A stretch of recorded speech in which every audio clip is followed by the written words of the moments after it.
बिस्मिल्लाहिर्रहमानिर्रहीम, अस्सलाम वालेकुम। रमज़ान और हम में आपको कहेंगे खुश आमदीद। मेरे साथ है मोहम्मद शुएब, मेरे साथ हैं सबीन फारूक। और आज इस ट्रांसमिशन का आगाज़ हम पाकिस्तान के हालात से करते हैं। जब पाकिस्तान की इकॉनमी की हम बात करते हैं, गैर मुल्की ज़र मुबादला से ज़खायर का जिक्र करूँ, बरसों की कम तरीन सतह जानते हैं कितनी है? 9.6 अरब डॉलर। स्टेट बैंक की बात करें तो पाकिस्तान के पास इस वक्त सिर्फ 4 अरब डॉलर हैं, और ये जो हम देखते हैं दरामदात इसके नाकाफ़ी हैं। कमर्शियल बैंक्स की बात करें, सिर्फ 5.5 अरब डॉलर मौजूद हैं उनके पास। बिल्कुल शुएब, ये तो आपने कुछ स्टैट्स यहाँ पर बयान किए और यहीं पर बताते चलें किस तरह से हमारी बिजनेस कम्युनिटी, हमारे जो कारोबारी अफराद हैं वो किस तरह से मुतासिर हो रहे हैं, क्योंकि डॉलर की कमी है मुल्क में, जिसकी वजह से इम्पोर्ट में पिछले कई महीनों से देखा जा रहा है कि कमी नज़र आ रही है। और रुपए की कीमत देखी जाए तो वो दिन ब दिन जो है वो नीचे जा रही है। हमारा जो रुपया है, हमारी मुल्क की करेंसी है, वो डी वैल्यू होती जा रही है। 286 रुपये का इस वक्त डॉलर है। अब न जाने किस कदर ये बढ़ जाएगा, क्योंकि इससे महंगाई का एक नया तूफान आता है। महंगाई की शरह 60 साल बुलंद तरीन सतह पर है, 46% तक पहुंच गई है। और पेट्रोलियम मसनूआत की कीमतें मुसलसल ऊपर जा रही हैं। हुकूमत ने 2 रोज़ पहले पेट्रोल की कीमत में 10 रुपये इजाफा किया था, 282 रुपये किया था। और इन संगीन मौशी इशारियों और अब तक इक़्तिसादी सूरत हाल पर आज हम बात करेंगे। वज़ीर-ए-आज़म के coordinator for economy and energy Bilal Kiani साहब हमें ज्वाइन करें। अस्सलाम वालेकुम सर, कैसे हैं आप? जी वालेकुम अस्सलाम, अल्हम्दुलिल्लाह मैं खैरियत से। बिलाल ठीक ठाक सर हैं? बिल्कुल ठीक ठाक। जब भी हम बात करते हैं, महंगाई की बात होती है, पेट्रोल के हवाले से भी जब बात की, तो किसी भी अगर हम हुकूमत के किसी भी नुमाइंदे से बात करते हैं, उनकी पहली बात होती है कि जी ये पिछलों ने किया है, हमने तो नहीं किया। आप लोग जब हुकूमत में आए तो ख़जाने में क्या था? जी देखिए, हम जब, और ये बात जो आपने कही है ये इसलिए हम कहते हैं क्योंकि ये बात हकीकत है, वो भी और मैं समझ सकता हूँ कि देखिए अवाम जो लोग हैं उनकी मुआशी मुश्किलात हैं, लोग रोज़मर्रा की बुनियाद के ऊपर अपनी ज़रूरियात पूरी करने की कोशिश कर रहे हैं। तो यकीनन जब महंगाई होती है लोगों की मुश्किल होती है। और यकीन करें हम एक नुमाइंदा जमात भी हैं, हम अभी जब इमरान खान साहब वज़ीर-ए-आज़म थे, हम रोज़ाना ये सुनते थे कि पिछलों ने ये किया, पिछलों ने ये किया, उनकी गलती, उनकी कोताही। हम कहते थे कि खान साहब आप कुछ क्यों नहीं करते। क्या ये मौजूदा हुकूमत वो गलती दोहरा नहीं रही? बस माजी का किस्सा, माजी की गलती। खान साहब को तो जिस टाइम पे हुकूमत मिली थी, और ये इशारिये आप चेक कर सकते हैं ऑनलाइन, आई मीन मैं आपसे पब्लिक डॉक्यूमेंट से शेयर कर सकता हूँ। उस टाइम पे ग्रोथ की शरह 6.1% थी, महंगाई की शरह 4% से कम थी, खाने की अशिया की शरह 3% से भी कम थी। 5 साल मियां मोहम्मद नवाज शरीफ साहब की क़यादत में खाने की अशिया की कीमतें आपने कभी सुना हो कि बहुत महंगी हो गई हों या उनकी कोई किल्लत हुई भी हो? उस पूरे दौर के अंदर इनके धरनों के बावजूद, दुनिया की कीमतों के उतार चढ़ाव के बावजूद हमने वो इंश्योर कंपेयर करेंगे तो बेहतर, लेकिन बहरहाल महंगाई तब भी नहीं, मगर जी हाँ। नहीं देखिए, आज से तो बहुत बेहतर हालात थे हमारे यहाँ। तो हमारे वक्त में तो आटे और चीनी की किल्लत नहीं होती। हमारे वक्त में तो आटे और चीनी के हम नेट एक्सपोर्टर से नेट इंपोर्टर नहीं बनते। जब से पैदा हुआ ना, मैंने ये लाइनें देखी हैं सर। नहीं मेरी वापस पे नहीं देखिए, लाइनें देखी हैं सर, तो ये ना करें सर। नहीं यूटिलिटी स्टोर्स पे लाइंस वो होती थी जो रमजान पैकेजेस के अंदर आप डिस्काउंटेड रेट्स पे लाइंस देखी, हमने किल्लत देखी, हमने महंगाई तो देखी सर। नहीं खुशहाली तो देखी कब? नहीं मगर देखिए खुशहाली मैं आपको बात बताता हूँ जी। 2013 से 18 के अंदर आपके 60 लाख लोग को मजीद रोजगार मिला, या अनएम्प्लॉयमेंट के फिगर्स नीचे गए। 2 करोड़ से ज्यादा लोग गुर्बत की लकीर से ऊपर लाए गए। तो ये बेसिक फैक्ट है। अब देखिए व्हाट्स नेक्स्ट इज दिस। पिछले 1 साल के अंदर जब हमारी हुकूमत आई तो उस टाइम पे हमारे लिए सबसे आसान काम था कि हम इलेक्शन में चले जाएं। मगर यकीन करें मईशत के उस टाइम पे ये हालात थे कि आपके इनके 4 वज़राए ख़जाना जो इमरान खान साहब के होके गए, और ख़ास तौर पे जो शौकत तरीन साहब थे, उन्होंने रिकॉर्ड खसारे किए। बजट के तजारती खसारे और बजट खसारा दोनों, मतलब कि पाकिस्तान की तारीख के सबसे ज़्यादा थे। एक जुमला सिर्फ जी, जिस वक्त हुकूमत संभाली उस वक्त ये सोच रहे थे इंतखाबात में चले जाएं?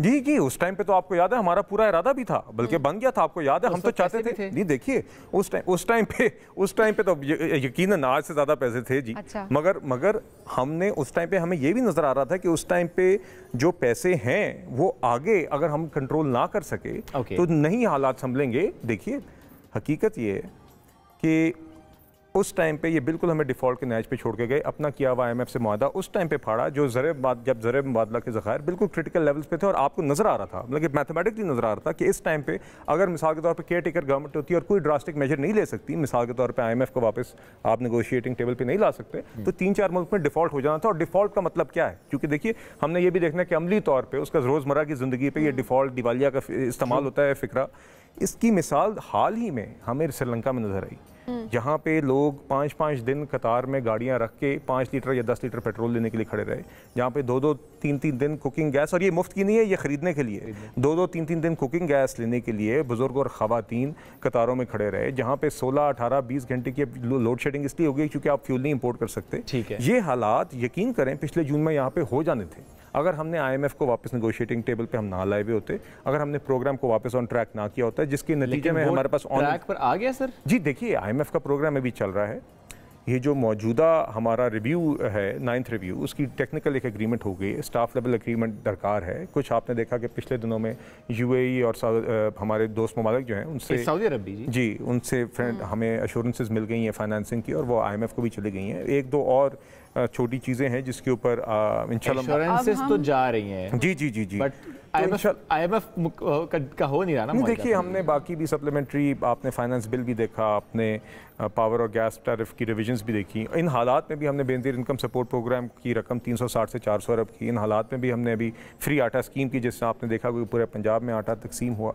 और अभी भी देखिए, आपने देखा कि हमने, हमारी काबीना ने, ECC ने बल्कि अभी फैसला किया और काबीना उसको रेटिफाई करती है कि जहाँ पंजाब में हम 95 रुपये से ऊपर की चीनी ना बिके, वो हमने इंश्योर कर रहे हैं। तो देखिए, इन मुश्किल हालात में भी हम हालात को बेहतर करने की कोशिश कर रहे हैं। इसमें हम 3 चीज़ें बैलेंस करने की कोशिश कर रहे हैं।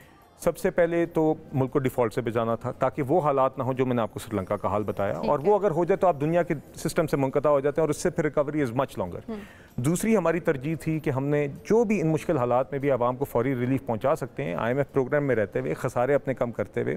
और उसमें भी मैं आपको बताना चाहूँगा कि देखिए, पहले 10 माह में हमारा करंट, इस माली साल के पहले 10 माह में हमारे करंट अकाउंट डेफिसिट में 68% की कमी आई, हमारे ट्रेड डेफिसिट में 36% की कमी आई, हमारा फिस्कल डेफिसिट पहले 10 माह में 2.8% था, GDP का 3.4% पिछले साल था। ये सारी अपनी जगह सर, आम के पास जाएं सर, सवाल उनसे करें तो क्या जवाब आएगा? अच्छा, आटे की तकसीम की यहाँ पे आपने कहा, आपने रिलीफ दिया आवाम को, आटे की तकसीम, क्या आपको लगता है तरीका कार ठीक था? देखिए, मेरे ख्याल से हम जिस स्केल के ऊपर ये एक एफर्ट हुई है, देखिए पूरे पंजाब के अंदर फ्री आटा तकसीम करना, इतनी जल्दी करना और इन हालात में और इन वसाइल की कमी के बावजूद करना, देखिए उसमें यकीनन एडमिनिस्ट्रेटिव और इम्प्लीमेंटेशन चैलेंजेस आते हैं, मगर मैं समझता हूँ कि वफाकी हुकूमत ने भी, पंजाब हुकूमत ने भी मिल के बहुत अच्छे तरीके से किया है। जहाँ पे कोई इश्यूज़ आए हैं उनको एड्रेस करने की भी कोशिश की है। वहाँ पे कुछ पब्लिक अवेयरनेस की भी ज़रूरत रहती थी, कुछ लोग फिर से आ जाते थे हालांकि उनकी एलिजिबिलिटी नहीं होती थी। बहरहाल मेरे ख्याल से बड़े अच्छे तरीके से हुई। हम ये भी साथ, आप अपनी इस ज़ाती कैपेसिटी में कह रहे हैं कि जो हुआ ठीक हुआ? नहीं, मैं ये देखिए, ओवरऑल आई थिंक बहुत लोग इससे मुस्तफीद हुए। मुश्किल हालात के अंदर बहुत लोगों को बहुत जाने गई हैं। जी, देखिए जहाँ पे वो हादसात हुए हैं वो नहायत अनफॉर्चुनेट भी हैं, और जहाँ पे अगर कोई हुकूमती एहलकार की किसी नेग्लिजेंस की वजह से हुआ है, वहाँ पे वो इंक्वायरीज हुई हैं। जी, वो पंजाब हुकूमत की सतह पे भी कमिश्नर लेवल पे, DC लेवल पे कोई मुद्दा इल्जाम ठहराया गया हो कि इसकी गलत? जी देखिए, वो मैं आपको बता सकूँ, मगर I am aware of this कि जहाँ पे इस तरह के इंसिडेंट्स हुए हैं, वहाँ पे ना सिर्फ निगरान हुकूमत वज़ीर आला ने, बल्कि प्राइम मिनिस्टर ने खुद, और आपने देखा है कि प्राइम मिनिस्टर ने तकरीबन ऑल ओवर पंजाब खुद जाके विजिट किया, और उसका मकसद यही था, जिस तरह उन्होंने सैलाब में विजिट किए थे, उनका मकसद यही था टू इंश्योर कि वहाँ पे जाके खुद देखें कि क्या इंप्लीमेंटेशन सही हो रही है, क्या लोगों को आटा मिल रहा है। आपने देखा वो रैंडमली लोगों को पब्लिक से भी पकड़ते रहे, ताकि अगर कोई वहाँ पे इंतजामिया ने अपना कोई घेरा बनाने की कोशिश, जिस तरह not always the case but sometimes they want to show performance, तो प्राइम मिनिस्टर ने उससे भी कोशिश की। तो देखिए, इन मुश्किल हालात में हम ये कर रहे हैं। आगे इंशाल्लाह आप देखेंगे कि जब ये हमारी मैक्रो इकोनॉमिक सिचुएशन थोड़ी सी स्टेबलाइज करेगी, बात आप कर रहे हैं कि अगले दौर की बात कर रहे हैं, आगे से क्या मुराद है, इसी हुकूमत में या अगली हुकूमत? इस हुकूमत में भी और अगली हुकूमत में भी दौर तो इंशाल्लाह मुस्लिम लीग नून का ही होगा। तो देखिए, हम इंशाल्लाह इस दौर में मईशत को स्टेबलाइज, वो इंशाल्लाह इलेक्शन आइन और कानून के मुताबिक अपने वक्त पे होंगे इंशाल्लाह। पाकिस्तान जी खान साहब कहते हैं 90 दिन में इंतखाबात होने चाहिए थे, नहीं हुए, इसका मतलब आइन नहीं रहा। नहीं, देखिए खान साहब अगर इलेक्शन वाकई चाहते ना जी, तो खान साहब के पास मुकम्मल इख्तियार था वोट ऑफ नो कॉन्फिडेंस से पहले। ये बात खान साहब की इलेक्शन से मुल्क के मसाइल की हल की नहीं है, ये खान साहब की कुर्सी से चिमटने की ख्वाहिश है। आज यकीन करें, अगर उल्टा हिसाब होता ना कि no vote of no confidence Punjab और KP में हो गया होता और वफाक में खान साहब की कुर्सी कायम रहती, तो खान साहब कभी कोई असेंबली तहलील न करवाते। देखिए, उनके लिए खान साहब के लिए ना की जाएंगे, हमारे लिए बड़ा दिल करें सर, आप लोग ऐलान कर दें। देखिए, बात बड़ा दिल करने के लिए हमारे लिए तो सबसे आसान काम था कि हम पिछले साल हुकूमत लेके अनाउंस करते। नहीं, देखिए वो इलेक्शन कमीशन का इख्तियार है इलेक्शन आप लोग फंड नहीं देते। नहीं मेरी अर्ज सुने, इलेक्शन कमीशन वो इदारा है कॉन्स्टिट्यूशनली जिसने free and fair elections ensure करने हैं। जहाँ पे 90 रोज़ की शिक्के है वहाँ पे free fair and transparent elections को इंश्योर करना भी ज़रूरी है। ठीक है। साथ ही साथ हमारे कुछ, अब मैं आपसे एज अ सियासी कारकुन बात कर रहा हूँ कि देखिए सेंसस रिलेटेड इश्यूज भी हैं, उसके ऊपर हमारे कराची के भाइयों बहनों के पिछले साल कैसे इंतखाबात कराने थे सर? नहीं देखिए उस टाइम पे तो सेंसस की प्रोसेस शुरू नहीं थी। अच्छा। अभी जारी है। हाफ वे उसके ऊपर फंड्स भी एलोकेट हो गए। नहीं नॉट एट ऑल। देखिए मैं आपसे फिर से कहूँगा कि जब इलेक्शन की प्रोसेस पंजाब में जारी थी तो आप देख रहे थे हम भी महीना डेढ़ पहले तक बतौर जमात अपनी पूरी तैयारियां कर रहे थे। हमने पार्लिमानी बोर्ड अनाउंस कर दिया था, हमने अपनी जो हमारी प्रोसेस होती है वो शुरू कर दी थी। जब वो प्रोसेस हॉल्ट हुई है तो हम उसी तरीके से मुंतज़िर हैं। हाँ, मगर जिस तरीके से ये मामला जुडिशल सिस्टम से गुजरा है वो हमारे नज़दीक हमें काबिल कबूल इसलिए नहीं है क्योंकि we feel it is not legal. हमने कि we don't feel it has been done rightly. आपने देखा उसमें पार्लियामान की भी करारदाद आई कि 4-3 से इस तरीके से अगर आप इलेक्शन करेंगे तो वो मजीद नाज़े होंगे। वैसे कि ये फंड का मामला इस वक्त कहाँ पे स्टैंड कर रहा है? जी देखिए इस टाइम पे ये है कि जैसे आप जानते हैं 21 अरब। जी 21 अरब पे आपको याद होगा कि पहले ये मामला जब ये इनिशियली कोर्ट का ऑर्डर आया था तो उस टाइम पे पार्लियामान ने करारदाद मंजूर की थी कि ये 4-3 का फैसला 3-2 का नहीं है। ठीक है जी। और हम आज भी स्टैंड करते हैं कि ये जो ऑर्डर है जिसके तहत 21 अरब की ये हदायत देना चाह रहे हैं बंदयाल साहब और उनका बेंच, क्योंकि मैं इसलिए उसको अभी तक सुप्रीम कोर्ट का ऑर्डर नहीं तस्लीम करता बिकॉज है तो वो कोर्ट का ऑर्डर। नहीं देखिए आप मेरी बात सुने, आप फिर पहले ये बंदयाल साहब के फेलो सुप्रीम कोर्ट जजेस को इस चीज़ पे कन्विंस कर लें कि वो 3-2 का ऑर्डर था, 4-3 का नहीं था। देखिए बात यहाँ पे नहीं है कि इख्तलाफी नोट था जजेस का, बात यहाँ पे ये है it is as serious as this कि सुप्रीम कोर्ट के निहायत सीनियर जजेस इसी चीज़ पे इत्तफाक नहीं उनके साथ करते कि ये ऑर्डर ऑफ द कोर्ट भी है। वो कहते हैं ये 4-3 से पिटीशन डिसमिस हो गई थी। अच्छा। दूसरी बात, अब आपने जो सवाल किया, जब ये फिर भी मामला आ गया तो क्योंकि पार्लियामान की करारदाद 4 दिन की थी कि 4-3 से वो फैसला मुस्तरद हो गया है, तो इसलिए हुकूमत ने फैसला किया कि इस मुतल्लिक एक बिल पार्लियामान में पेश किया जाए ताकि पार्लियामान उस पर फैसला करे। पेश की सर। जी और पार्लियामान ने उसको, आपको याद होगा कि मद्देनजर रखते हुए मौजूदा हालात मुस्तरद कर दिया। अब आपने देखा कि पिछले दिनों में ये स्टेट बैंक को एक हदायत दी फिर से बंदयाल साहब ने और अपने ही उस ऑर्डर के इम्प्लीमेंटेशन पे, तो इसलिए हुकूमत ने आपने आज देखा कि ने अमल दरामद नहीं करने नहीं। देखिए आज national assembly standing committee on finance ने उसका सुओ मोटो लिया। उसमें स्टेट बैंक गवर्नर भी मौजूद थे, हमारे एजी अटॉर्नी जनरल मौजूद थे, लॉ मिनिस्टर मौजूद थे, वजारत ख़जाना के आयशा गौस पाशा साहिबा as minister of state for finance मौजूद थी। तो उसमें स्टैंडिंग कमेटी ऑन फाइनेंस ने यही फैसला किया कि जो वफाकी हुकूमत है ये इसको फिर मामले को नेशनल असेंबली में लेके आए। तो आपने देखा कि काबीना ने आज वही किया और काबीना से वो एक summary to be placed in front of the national assembly approve हो गई है। अभी एज वी स्पीक मेरे ख्याल से नेशनल असेंबली का इजलास भी जारी है, तो उसके ऊपर भी जिस तरह नेशनल असेंबली उस पर फैसला करेगी हुकूमत उसी तरह एक्ट करेगी जी इंशाल्लाह। सही है। चलें सर ये भी देख लेंगे साथ ही जो पेट्रोल का बम गिराया आवाम पे, इसका क्या कहेंगे आप? देखिए रात को सोए, ईद से पहले आप रिलीफ की बात करें, वहीं पर आप देखें रात को सोए सुबह उठे 10 रुपये पेट्रोल की कीमत में इजाफा। इससे पहले हमने ऐलान किया, आपकी तरफ से ऐलान आया और हमने भी अनाउंस किया कि जी हुकूमत कह रही है कि रिलीफ देंगे मोटरसाइकिल वालों को और छोटी गाड़ियों वालों को, रिक्शे वालों को, कि उनको जो है 100 रुपये का रिलीफ दिया जाएगा पेट्रोल में। उसके बाद कोई पॉलिसी सामने नहीं आई किसी किस्म की कोई ऐसी बात आप लोगों की तरफ से, उसके बाद तो सामने ही नहीं आई कोई। देखिए आपको याद होगा रोक दिया था। नहीं देखिए ये 2-3 चीज़ें। ओके, एक तो हुकूमत जिस तरह कि मैंने आपसे पहले कहा कि इस फिजिकल स्पेस और तंगी के बावजूद, और यहाँ पे सिर्फ मामला ये नहीं है कि आपके पास वसाइल हैं कि नहीं, यहाँ पे क्योंकि हम IMF प्रोग्राम में हैं तो उन वसाइल के इस्तेमाल के ऊपर भी अक्सर उनसे मिसाल के तौर पे आपको नेगोशिएट करना पड़ता है। ये 100 रुपये वाली सब्सिडी पे IMF का टेक क्या है? उनके सवालात थे। अच्छा, कंसर्न था। जी नहीं, कंसर्न इस हद तक था, हमारे हुकूमत का ये मौक़िफ़ था और आज भी है कि ये एक बजट न्यूट्रल सब्सिडी होगी। मिसाल के तौर पे इसमें आप अमीर तबकात से, या अमीर तबकात से बेहतर है उसको एक्यूरेटली डिस्क्राइब करना कि जो 800 सीसी से ऊपर गाड़ी चलाने वाले हैं उनसे रकम लेके आप जो आपके लोअर एंड के पेट्रोल कंज्यूमर्स हैं उनको दी जाएगी। इसलिए बजट न्यूट्रल है, इसका हमारे बजट पे फर्क नहीं पड़ेगा। मगर IMF ने उसके मुतालिक उनके जो सवालात थे वो एड्रेस कर लिए गए। अच्छा, दूसरी बात नहीं देखिए, और हाँ जी वो एड्रेस हो गए हैं जी। नहीं, अगर फैसले IMF ने करने से तो वहाँ पर वजीर क्यों है फिर? नहीं, मेरी अर्ज सुनिए। अच्छा, हम भी नहीं चाहते कि मुल्क में ऐसे हालात हों कि आप IMF प्रोग्राम में हो, मगर देखिए जब आप ज़र मुबादला के ज़खायर ना सिर्फ ख़त्म करके जाएंगे बल्कि मुल्क को एंड में खुद अपना किया हुआ IMF से मुआहदा फाड़ेंगे। फिर जब हमारी हुकूमत आती है तो शौकत तरीन साहब चिट्ठी लिख के या कॉल करके तैमूर झगड़ा साहब को कहते हैं कि इस IMF के प्रोग्राम को सबोटाज करो और चिट्ठी लिखवाते हैं। तो आप चिट्ठियां छोड़ें। नहीं मेरी ये देखिए मेरी नहीं मेरी अब आपने अब आप मेरी अर्ज सुने, क्योंकि अब आपने सवाल किया। देखिए जब आप इस तरह के हालात पैदा करते हैं ना, तो आप हमारी रियासत के लिए, हुकूमत छोड़ दें, रियासत के लिए एक मजबूरी पैदा करते हैं जहाँ पे फिर आपको IMF के पास जाना पड़ता है। मैं खुद उन मीटिंग्स का हिस्सा रहा हूँ जहाँ पे 15-20 अरब की भी हम सप्लीमेंट्री ग्रांट या कोई चीज़ अप्रूव करते थे तो IMF ईमेल कर देता था, क्योंकि आपने उनसे एक मैक्रो इकोनॉमिक फ्रेमवर्क एग्री किया होता है। वो आपने क्यों किया होता है? क्योंकि उसकी बुनियाद पे आपको रकम मिलती है। हमें इससे आगे तो बढ़ना है। जी तो मैं आपसे यही कह रहा हूँ। अब आगे बढ़ने के लिए आप लोग लाए थे इसाक डार साहब को, डॉलर पे काबू पाएंगे। पहले मिफ्ता साहब को हटाया गया। मौजूदा हुकूमत ने मुस्तकिल उस टाइम पे भी और आज भी हम यही बैलेंसिंग एक्ट परफॉर्म कर रहे हैं कि IMF का प्रोग्राम भी मुकम्मल करें, जिसके नतीजे, जिसका मकसद क्या है? मकसद IMF प्रोग्राम बराए IMF प्रोग्राम नहीं है। IMF प्रोग्राम के अंदर भी जो शराइत हैं वो हमारी मईशत के लिए की बेहतरी के लिए ही शराइत हैं, ताकि आप लॉन्ग टर्म में सस्टेनेबल रहें, ताकि आप इन हालात से फिर आइंदा दो चार ना हो। बदकिस्मती से हमें साइकिल से हमारी मईशत काफ़ी दफ़ा गुजर गई है। हमारी इज्तिमाई जिम्मेदारी है कि हम इंश्योर करें कि एक ही दफ़ा कड़वा घूंट पी के आप कुछ मुश्किल फैसले करके आप वो मुश्किल फैसला क्या है सर? नहीं देखिए वो मुश्किल फैसले ये हैं कि देखिए आपको अपने खसारे करने पड़ रहे हैं, तजारती खसारे भी, बजट खसारे भी, ताकि आवाम के ऊपर नंबर एक कर्जे का नहीं देखिए जब आप खसारे बढ़ाते हैं उसका भी बोझ कल आवाम पे आता है। वो किस तरह आता है?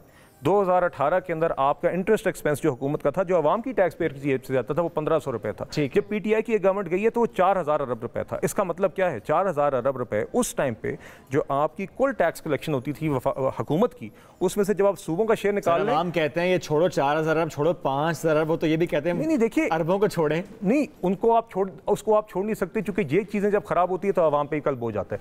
इसी के नतीजे में नहीं देखिए इन्हीं के नतीजे में जी आवाम के लिए उम्मीद की बात, आवाम के लिए अब मैं आपको ये बता रहा हूँ कि देखिए इंशाल्लाह ये मईशत स्टेबलाइज करेगी, पहले भी हमने किया, इंशाल्लाह करेंगे, आपके खसारे अंडर कंट्रोल आएंगे, आपका IMF प्रोग्राम कंप्लीट होगा। अब इंशाल्लाह मिसाल के तौर पे अभी IMF का रिव्यू जब कंप्लीट होगा तो 1 अरब से ज़ायद का एक ट्रांच आएगा और विंडोज़ हमारे लिए खुलेंगी। हमारे पास डॉलर्स मजीद जब इन्फ्लोज आ जाएंगी तो हम ये जो इम्पोर्ट्स के ऊपर कदगन है ये खोल सकेंगे।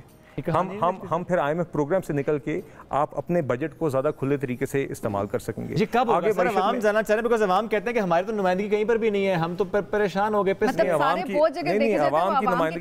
की नुमाइंदगी पार्लियामान में है। आप देखेंगे अगले चंद माह में IMF का प्रोग्राम भी मुकम्मल होगा, ज़र मुबादला के ज़खायर भी बढ़ेंगे और हुकूमत आइंदा मईशत में जी मैंने आपसे जैसे कहा कि इस हुकूमत के एंड तक इंशाल्लाह माइक्रो इकोनॉमिक स्टेबलाइजेशन हमारा एम है। कब तक? इंशाल्लाह अक्टूबर में इलेक्शन है, अक्टूबर में इलेक्शन, और इंशाल्लाह जब मुस्लिम लीग नून की हुकूमत फिर से आएगी तो जो पॉलिसीज जिस तरह के रिफॉर्म्स हम 2013 से 18 में इम्प्लीमेंट कर रहे थे और 18 से बियॉन्ड भी 17 में ही उसके ऊपर कदगन लगा दी गई थी, हम 2018 से बियॉन्ड परफॉर्म करना चाह रहे थे, जिससे हमारे मुल्क में सस्टेनेबल ग्रोथ भी आए, रोज़गार भी आए, आप में गुर्बत की लकीर से लोग जो नीचे हैं उनको भी ऊपर लाएं और महंगाई पे भी काबू पाएं। ये चीज़ें हमने पहले की हैं 2013 से 18 में। हमने ग्रोथ भी लाए थे, हमने IMF का प्रोग्राम भी मुकम्मल किया था और इन्फ्लेशन भी काबू में रखी थी। इंशाल्लाह आइंदा भी लेके इसी तरह लेके आएंगे जी इंशाल्लाह। सब काबू में था तो मुल्क बेकाबू क्यों हो गया सर? जी 2017 में नहीं मैं तो उस दौर की बात है जिसमें आपकी भी हुकूमत रही है, मैं उसी का बता रहा हूँ। मैं आपको बता रहा हूँ क्योंकि 2017 में नवाज शरीफ साहब को इलीगली एक पॉलिटिकल इंजीनियरिंग प्रोजेक्ट के तहत एस्टैब्लिशमेंट ने बाहर निकाला था। सर हम सिर्फ और सिर्फ 2018 से 21 तक की बात तो नहीं कर सकते ना,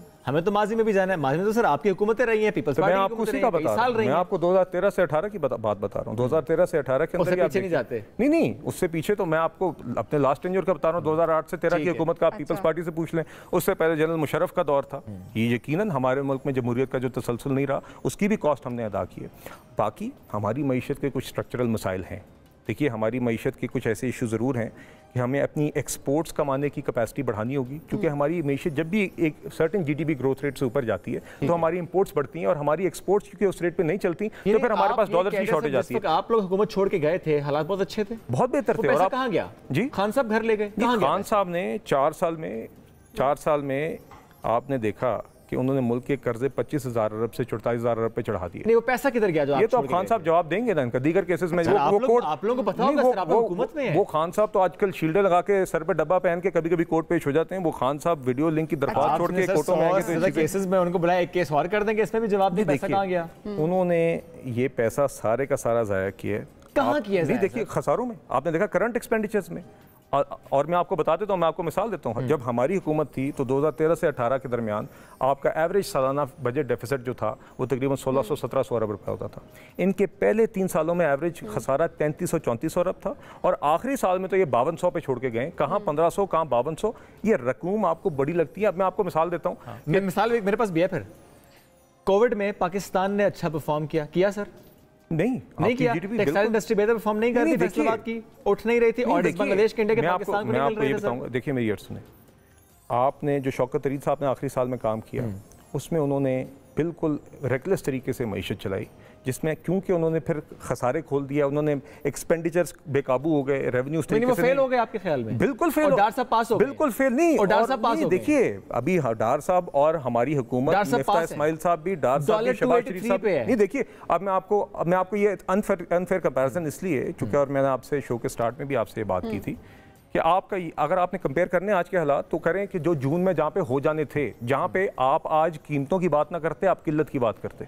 जो श्रीलंका में हालात थे वो हालात अभी जून में थे। अभी तक हम मुल्क को देखिए पिछले 10-11 माह में डॉलर्स की किल्लत के बावजूद हमने 11 अरब डॉलर की पेमेंट की है। एक पेमेंट भी मिस नहीं होनी थी, ताकि आपका दुनिया में ये तासुर ना जाए कि आप डिफॉल्ट कर जाएं, ताकि आप दुनिया में जो आपका फाइनेंशियल सिस्टम है आप उससे कनेक्टेड रहें। हमने वो तासुर आप इस तरह ही है कि एक शख्स ने 4 साल, ये मैंने कि this is the best way I can explain this आपके नाजरीन को भी और आपको भी, कि एक शख्स ने 4 साल एक घर को अपने हाथों से तोड़ा, फिर जब नजर आया कि वो जा रहा है तो उसको आग लगा के चला गया, और अब बाहर बैठ के लेक्चर दे रहे कि देखें यार ये एक कमरा जला हुआ है, ये देखें खिड़की टूटी हुई है।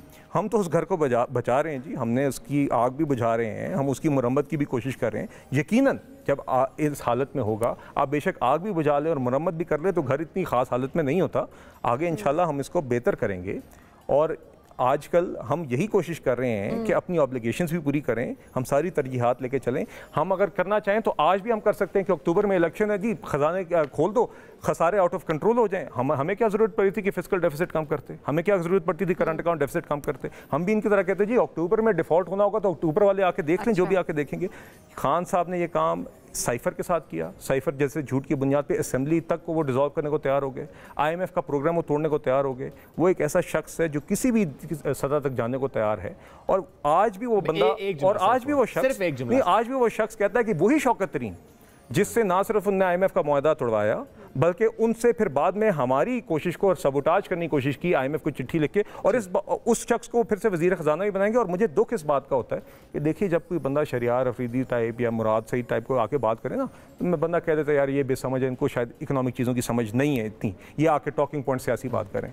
जब शौकत तरीन जैसा शख्स, जब हमाद अजहर जैसा शख्स, जब तैमूर झगड़ा जैसे लोग आके ये काम करते हैं तो they know exactly what they are doing, they know exactly कि वो किस तरीके से डिलिबरेटली सबोटाज कर रहे हैं हमारी मईशत को और मुल्क को दिवाली की तरफ। ये आपको पॉइंट है। इस वक्त मुज़ाकरात हो रहे हैं, पॉलिटिकल पार्टीज के दरमियान बातचीत हो रही है, बैकडोर मुज़ाकरात हो रहे हैं? नहीं, कौन सी पॉलिटिकल पार्टीज PDM में सारी मौजूद हैं। एक PTI नहीं, PTI जमात है, सियासी जमात। आप नहीं समझते सर?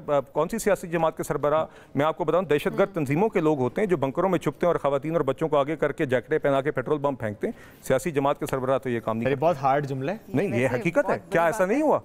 क्या ऐसा नहीं हुआ कि खान साहब बिस्तर के नीचे छुपे और खवातीन और बच्चों को आगे किया? जब एक लीगल अरेस्ट के लिए अथॉरिटीज आए, देखिए एक सियासी लीडर का काम क्या होता है। सियासी लीडर जब उनको कोई अरेस्ट करने आता है तो डिग्निटी के साथ टॉलरेंस है ना पॉलिटिकल पार्टीज की आपस में। मेरी अर्ज सुने, आप बताएं उस शख्स, एक ऐसा शख्स जिसने 4 साल बतौर वज़ीर आज़म मुसल्लत शुदा ही सही नहीं, बट ऐसे जुमलों से, ऐसे लेबलिंग से क्या मुल्क बचा पाएंगे? मैं आपके सामने एक फैक्ट बता रहा हूँ, आप मुझे बताएं कि क्या उन्होंने पेट्रोल बम नहीं फेंके? क्या उस शख्स ने आज तक अपने आप को कानून के सामने पेश किया? क्या आप मुझे बताएं कि जब जब आप लीगल अरेस्ट के लिए कोई बंदा जाए तो क्या, ताकि ना आपकी सिक्योरिटी एहलकार का नुकसान हो, ना आपके कारकुनान का। हमने नवाज शरीफ साहब को, मरियम नवाज साहिबा को भी अदालतों में ऐसे पेश होते देखा कि गुलपाशी की जाती है। नहीं, आप मरियम नवाज साहिबा, आप मवाजना ही कोई नहीं है आपका। अगर आप ये कहते हैं कि अदालतों में ऐसे पेश होते तो हमने इनको पेश होते देखा है सर। नहीं, वो आई हैं, उन्होंने 6-6 दिन कोर्ट में पेशियां की हैं सर, तब भी इसी तरह आवाम आई थी पेश तो है ना जी। और दूसरी बात, पेश तो ये भी, खान साहब 100 दफा पैदा हो जाएं, खान साहब अपनी बीवी को बिस्तरे मर्ग पे छोड़ के बेटी का हाथ थाम के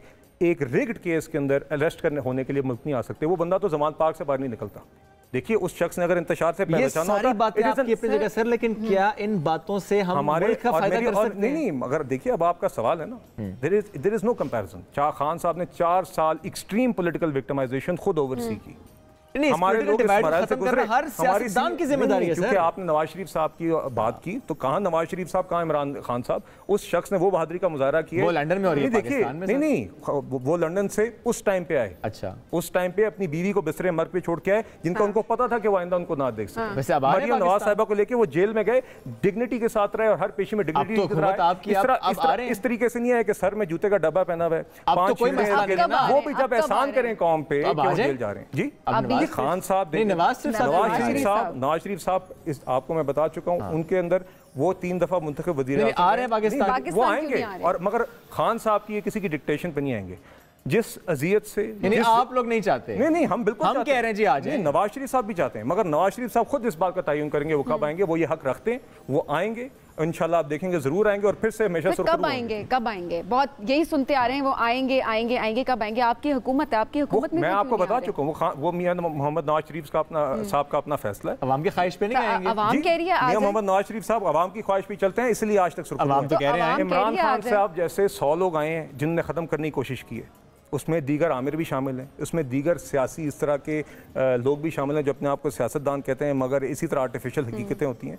मियां मोहम्मद नवाज शरीफ साहब 30 साल पहले भी हकीकत थे, आज भी हकीकत हैं। और मियां मोहम्मद नवाज शरीफ साहब जब बेहतर समझेंगे वो पाकिस्तान आएंगे। इसके लिए खान साहब को किसी और को फिक्र नहीं है। आपकी मोहब्बत उनके लिए है, मेरे ख्याल में आवाम को अगर उनसे मोहब्बत है, आवाम कह रही है वो बचा सकते हैं, तो उनको भी आना चाहिए और अभी मुल्क को बचाना चाहिए। अगर आपको भी लगता है, आवाम को भी लगता है, मुल्क को ये हुकूमत शहबाज शरीफ साहब की क़यादत में जो कोalition पार्टनर्स को साथ लेके चल रहे हैं, और मियां मोहम्मद नवाज शरीफ उस पॉलिटिकल लीडरशिप का हिस्सा हैं, ये सब साथी मिलके हम इस मुल्क को वापस रियासत को बचाने के काम पे लगे हुए हैं। खान साहब की तबाही से, खान साहब की नफरत से, खान साहब ने जो इंतशार फैलाया, उम्मीद करते हैं कि जो आप लोग स्टेप्स ले रहे हैं, अल्लाह करे सर उसमें कोई बरकत अल्लाह डाले और चीज़ें बेहतर हो, क्योंकि at the end of the day जब आवाम से पूछा जाए और आवाम से राय ली जाए कि आपको क्या नजर आ रहा है, तो आवाम ये कहते हैं कि इस वक्त पाकिस्तान दुरुस्त समत में नहीं जा रही है। सर्वेज जो बताते हैं तो आवाम तो यही चाहते हैं जी कि उनके हालात बेहतर हों, एम्प्लॉयमेंट हो, हालात बेहतर हों, सोर्स ऑफ इनकम बढ़े, डॉलर थोड़ा सा कंट्रोल में होगा, डॉलर कंट्रोल में होगा तो ऑटोमेटिकली आपकी चीज़ें खासी बेहतरी की तरफ जाती हैं। तो पॉलिटिकल पार्टीज अपनी जगह, इनका स्टैंड अपनी जगह, और स्टैट्स भी अपनी जगह, इख्तलाफात अपनी जगह, इससे आवाम को नुकसान नहीं होना चाहिए। क्योंकि ये जो हम एक्सट्रीमिज्म देख रहे हैं ना, कि किस तरह से इनटॉलरेंस जो हम देख रहे हैं, ये नहीं होनी चाहिए, ये नहीं होनी चाहिए जनाब। ये हम सबसे यही बात करते हैं, चाहे किसी भी पॉलिटिकल पार्टी के रहनुमा हमारे सामने आके बैठते हैं, हमारी कोशिश यही होती है कि किस तरह से इस इनटॉलरेंस को, इंडिफरेंस को खत्म करके हम आगे बढ़ सकते हैं। बढ़ते हैं जी, अब एक ब्रेक के जारी रहिए हमारे साथ, रमजान और हम। वेलकम बैक जी, रमजान और हम में आपको कहीं खुशामदीद। मज़ेदार रमजान हमारा मज़ेदार जो सेगमेंट है, और आज जो है समीन मोइज़ हमें क्या बनाकर खिलाएंगी तो नहीं दिखाएंगी, महसूस करते हैं हम, तो बस देखते ही रह जाते हैं। अस्सलाम वालेकुम समीन। वालेकुम अस्सलाम सबीन, वालेकुम अस्सलाम शुएब। मैं बिल्कुल ठीक ठाक हूँ, उम्मीद करती हूँ आप लोग भी खैरियत से होंगे। अल्हम्दुलिल्लाह बिल्कुल ठीक ठाक। समीन, अब एक तो रेसिपी बताएं, साथ साथ चूँकि देखें ना आखिरी अशरा ख़त्म हो रहा है, पर आगे ईद भी आ रही है, और जो अफ्तारियाँ पेंडिंग होती है ना, हम वो अफ्तारियाँ प्लान भी कर रहे होते हैं, मेहमान भी आ रहा है तो टाइम भी कम होता है। तो कोई आज टिप्स भी दें हमें कि अब आखिरी अशरा है, अगर मेहमान आ जाए तो क्या करें, और डिश बनाते वक्त अगर चेंज करना पड़ जाए प्लान तो क्या करें? आज से मैं एक थोड़ा सा ट्रेंड जो है वो चेंज करना चाह रही हूँ, और मैं चाह रही हूँ, मेरे पास बोलते हुए थोड़ा दुख भी हो रहा है कि सिर्फ 4-5 दिन ही रह गए, लेकिन मैं आप लोगों को ये गाइड करना चाह रही हूँ, क्योंकि ईद बिल्कुल सर पे खड़ी हुई है, तो कैसे आप एक रेसिपी से 2 रेसिपीज़ क्रिएट कर सकते हैं। आप मेरे आने वाले शोज़ में भी इस तरह की रेसिपीज़ देखेंगे कि मैं एक रेसिपी बनाऊंगी, स्टार्ट में एक रेसिपी करूंगी, पर मैं उनको स्प्लिट करके 2 रेसिपीज़ फाइनल करूंगी। तो आज भी मैं कुछ ऐसा ही करने वाली हूं। पहले तो ये बताएं, ये वैसे शुएब, इतनी महंगाई का दौर जहाँ पर आप एक डिश बड़ी मुश्किल से बना पाते हैं, तो एक रेसिपी में 2 डिशेस, क्या बात है, महंगाई के दौर में जबरदस्त, क्या बात है जी। बना क्या रही हैं आप, जरा बताएं तो सही समीन। जी, आज हम बनाने जा रहे हैं कीमे के साथ कुछ, और हम बना रहे हैं कीमे के कबाब और बटरी कबाब मसाला। ये 2 रेसिपीज़ हम तैयार करेंगे आज के शो में। मेरे पास जो है, मैंने कीमा लिया है गाय का, तकरीबन ये 1 किलो है। अब इसके अंदर जो है मैं अपने इंग्रेडिएंट्स ऐड करना शुरू करती हूँ, और बड़े मज़े की बात यह है कि मैंने इंग्रेडिएंट्स भी ऐसे सेलेक्ट किए हैं जो दोनों रेसिपीज़ में ऑलमोस्ट सेम जा रहे हैं।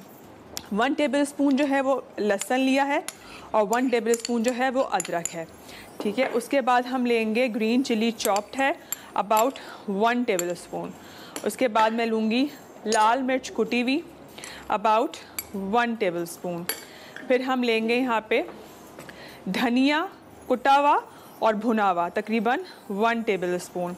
उसके बाद मैं लूँगी काली मिर्च कुटी हुई अबाउट 1 टीस्पून। उसके बाद मैंने लिया गरम मसाला पिसा हुआ अबाउट 1 टीस्पून। बड़े मज़ेदार जो है ना ये कबाब आपके तैयार होंगे। अच्छा, सोया सॉस हम लेंगे तकरीबन 1 से 2 टेबल स्पून, बिकॉज़ ये मिन्स है तो ये इसको गलाने में भी काम आएगा। अच्छा, उसके बाद हमने इसमें एक बड़ा ख़ास इंग्रेडिएंट ऐड करना है। अच्छा, नमक हम ऐड करेंगे हस्बे ज़रूरत। ख़याल रखिएगा कि सोया सॉस में भी जो होता है वो सॉल्ट होता है, तो इसलिए हमने थोड़ा सा अपना हाथ जो है वो कंट्रोल में रखना है। हरा धनिया हम चॉप यूज़ करेंगे अबाउट, आप ले लें हैंड्स फुल जिसे कहते हैं मुट्ठी भर। अच्छा, उसके बाद यहाँ पे मैं यूज़ कर रही हूँ मक्खन, बटर। बहुत सॉफ्ट जो है आपको इसका टेस्ट आएगा, कबाब के अंदर बटरी बटरी फ्लेवर आएगा। उसके लिए मैं यूज़ करूँगी अबाउट 2 टेबल स्पून जो है वो बटर के। अच्छा, ये मेल्टेड हो तो ज़्यादा अच्छा, लेकिन अभी जब मैं मिक्स करूँगी तो ये मेल्ट हो जाएगा। अच्छा, एक बात मैं आपको बता दूं कि यहाँ पे मेरे पास आपको दिख रहा होगा कि ये मैंने 2 ब्रेड की चीज़ें रखी हुई हैं। एक ब्रेड क्रम्ब रखा हुआ है और एक जो है मैंने रखा हुआ है यहाँ पे डबल रोटी है, पर वो थोड़ी सी पानी में मैंने अच्छा, ये डबल रोटी को पानी में क्यों भिगो रही हैं? हाँ, मुझे पता है शुएब मुझसे ये पूछ रहे हैं कि जी ये क्यों रखा हुआ है, तो मैं वही बताने लगी हूँ कि यहाँ पे ये मैंने इसलिए रखा हुआ है कि जब मैं इस कीमे को अपने अच्छी तरीके से मिक्स कर लूँगी हाथ से, हाथ आपके साफ धुले हुए होने चाहिए। जब मैं मिक्स कर लूँगी तो मैं देखूँगी कि ये कीमा ड्राइनेस की तरफ है या ये कीमे में थोड़ा सा पानी का टेक्स्चर है। अगर मुझे लगेगा कि कीमा बहुत ड्राई है तो ये जो डबल रोटी मैंने पानी में भिगो के रखी हुई है मैं इसको डालूँगी। और अगर मुझे लगेगा कीमा जो है वो बहुत ज़्यादा इसके अंदर वाटर कंटेंट, जब आप मिक्स करते हैं ना हाथ से तो आपको बड़ा अच्छे से अंदाज़ा हो जाता है कि कीमे की पोजीशन क्या है।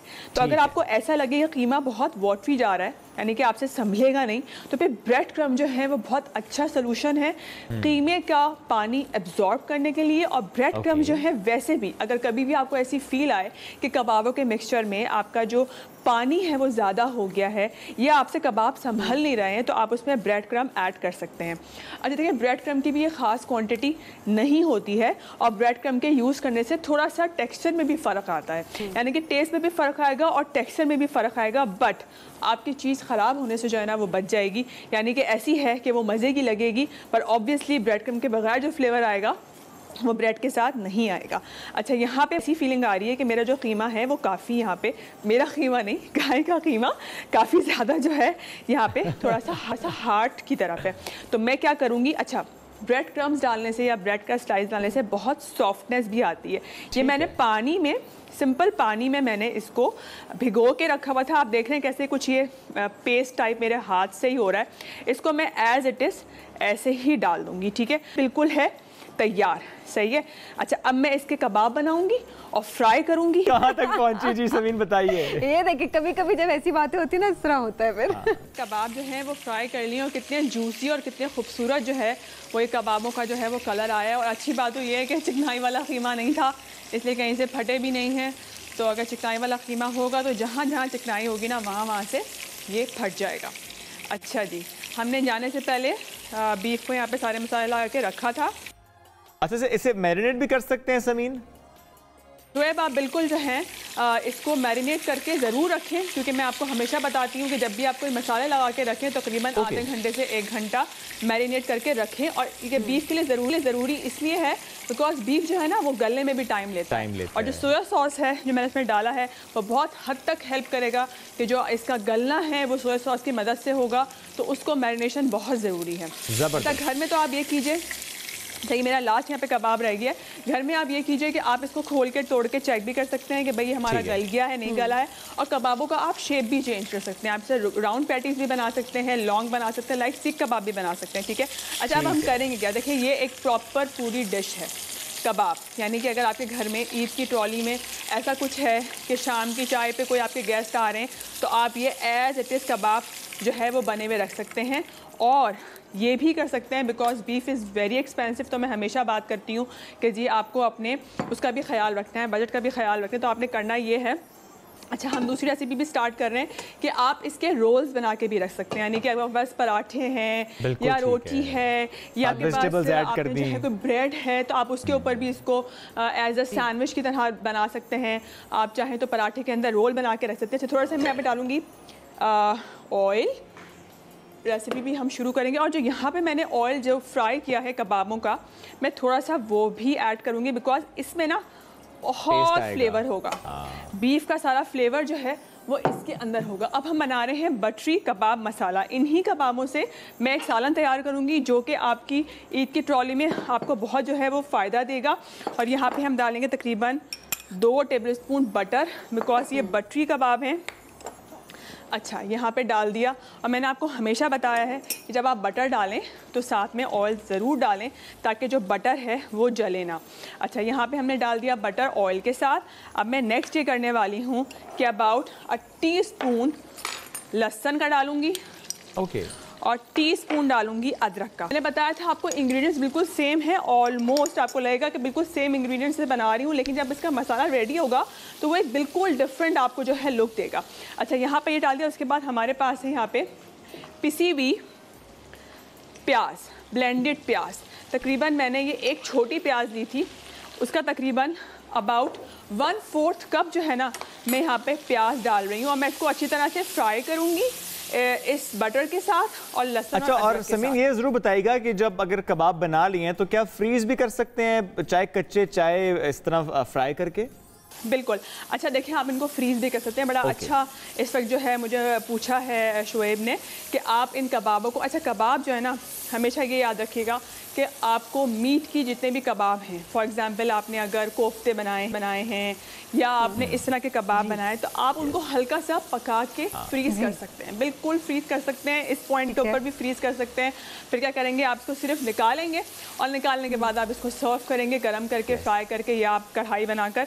ठीक है, अगर आप नहीं करेंगे पकाएंगे तो क्या होगा ये कबाब तो पक जाते हैं लेकिन अंदर से जो है ना वो पिंकिश सा जो है ना वो नज़र आता है, लगता है ऐसे कच्चे कबाब हैं। अच्छा, ये 2 से 3 टमाटर हैं, ये डालूंगी मैं इसके अंदर। और अब ज़रा हमने इसको तेज़ आंच पे जो है वो इसको हमने पकाना है। और 1 टेबलस्पून डालूंगी दही। अच्छा, मैं दही क्यों डाल रही हूँ टमाटर के साथ कि ऐसा होता है कि जो टमाटर होते हैं ना उनमें एक थोड़ी सी एक हुमक सी होती है। हुमक तो नहीं, टमाटरों की खुशबू जिसे कहते हैं ना वो होती है। तो अगर आप दही के साथ, टमाटर के साथ अगर आप 1 टेबलस्पून की दही ऐड करेंगे तो आपकी जो वो एक टमाटरों की जो एक खुशबू आती है कच्चेपन की वो नहीं आएगी। अच्छा, अब हम इसमें डालेंगे सॉल्ट, स्पाइसेस ऐड करेंगे, साथ में ये पक रहा है। अच्छा, वही सेम स्पाइसेस हैं। अब मैं डालूँगी कुटी हुई लाल मिर्च अबाउट 1 टीस्पून और थोड़ी सी ज़्यादा। उसके बाद आया जी भुना कुटा हुआ ज़ीरा और धनिया। सॉरी, ज़ीरा तो हमने डाला नहीं आज। अच्छा, थोड़ी सी लाल मिर्च मैं इसके अंदर और ऐड करूँगी। अच्छा, उसके बाद जो है इसको मैं करूँगी मिक्स। ठीक है जी, यहाँ पे हमने इसको इस तरह से पकाते रहना है। एक रेसिपी से 2 डिशेस बन रही हैं हमारी। कहाँ तक पहुँची हैं जी? और ड्रिंक, हाँ एग्जैक्टली। ड्रिंक पे आज क्या बनेगा बताएं जी समीन। बनेगा आज हम अपने इन दोनों कबाबों को जो है सर्व करेंगे वो मज़ेदार टैंग के साथ। अभी हम टैंग बनाते हैं और ये आ गए कबाब बेहतरीन से। आप लोगों को शक्ल से भी अंदाज़ा हो रहा होगा कि कितने ये खूबसूरत लग रहे हैं। बिल्कुल। और टेस्ट में भी बेइंतहा मज़े के हैं। इसको आपने ज़रूर जो है वो ट्राई करना है। और आपने देखा कितना आसान है बनाना। अगर आपके पास टाइम है तो आप ईद से पहले इनको बना के रख सकते हैं और आप इनको जिस दिन आपकी ईद का दिन हो आप उस दिन निकाला जी और आपने इसकी कढ़ाई बना दी। ओके, ये साइड से हमने की को साफ़। और थोड़ी सी डालूँगी मैं अदरक on top just to garnish it. और थोड़ा सा हम डालेंगे इसके अंदर, ऊपर डालेंगे हरी मिर्च। चलें जी, ये हो गई हमारी कढ़ाई रेडी। ज़बरदस्त जी, देखने में तो बहुत अच्छा लग रहा है। लेकिन आज इसके साथ ड्रिंक में क्या है समीन? हाँ जी, ड्रिंक पर ही आ रही हूँ शुएब, ड्रिंक पर आ रही हूँ। ओके, ये आ गया जी हमारा पानी। और इसके अंदर मैंने 1 गिलास में, आपके पास अगर टैंक है तो तो आपको ज़रूरत ही नहीं है चीनी ऐड करने की जनाब। हम यूज़ कर रहे हैं ऑरेंज फ्लेवर टैंग का, जिसमें है vitamin C, D and zinc. So about 1 tablespoon, ओ गिर गया, और 1.5 टेबल स्पून ये डाला जी मैंने टैंग, और मैं लाती हूँ इधर, और फिर मैं इसको करती हूँ अच्छा सा मिक्स। अच्छा, मेरे घर में मेरी फैमिली में टैंग के साथ जो है ना वो हल्का सा नमक भी डालते हैं। ओके, अच्छा लगता है। ठीक है, तो मैं थोड़ा सा आज सॉल्ट डालूंगी खाली यहाँ पे, और मैं इसको एक अच्छी सी दूंगी मिक्सी। उसके बाद हम ग्लास करेंगे साफ। ये देखें जी, वाह,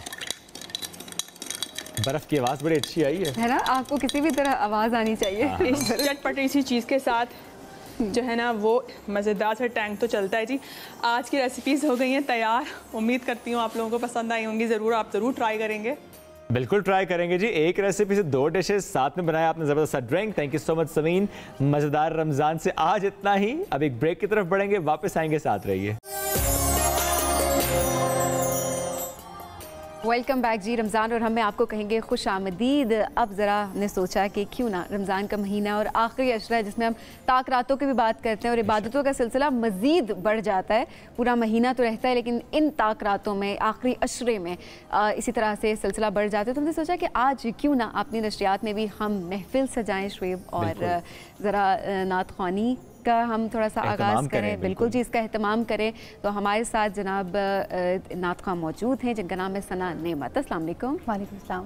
कैसी हैं सना? अल्हम्दुलिल्लाह ठीक है, आप कैसे हैं? अल्हम्दुलिल्लाह बिल्कुल ठीक, अल्हम्दुलिल्लाह। सना, आज किस नाते कलाम का इंतखाब किया आपने हमारी इस ट्रांसमिशन के लिए? बड़ी मशहूर नात है और हम सब के मतलब अपने चाइल्डहुड की बड़ी मशहूर और मारूफ नात है, तो मैं सुनाती हूँ आपको। बिल्कुल जी। सल्लल्लाहु अलैका या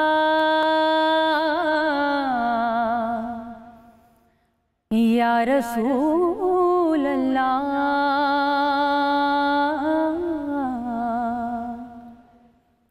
वसल्लम अलैका या हबीब अल्लाह। मेरे दिल में है याद मोहम्मद, मेरे दिल में है याद मोहम्मद, मेरे होठों पे ज़िक्रे मदीना, ताजदारे हरम के करम से, ताजदारे हरम के करम से आ गया जिंदगी का करीना। मेरे दिल में है याद मोहम्मद, मैं गुलामे गुलामाने मैं गुलामे गुलामाने मैं सगे आस्ताने मोहम्मद, मैं सगे आस्ताने मोहम्मद। काबिले फ़ख्र है मौत मेरी, काबिले फ़ख्र है मौत मेरी,